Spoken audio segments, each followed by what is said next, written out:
Selamat pagi semuanya. Kita mau ambil anakannya si Babon.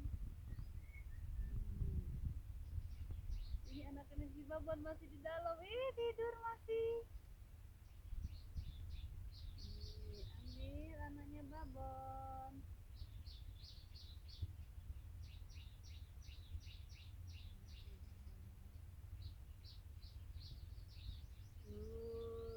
Ini dia anaknya. Ada berapa anaknya?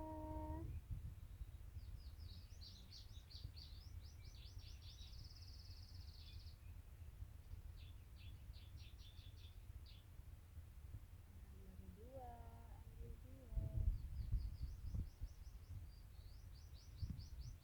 Oh, anaknya dua.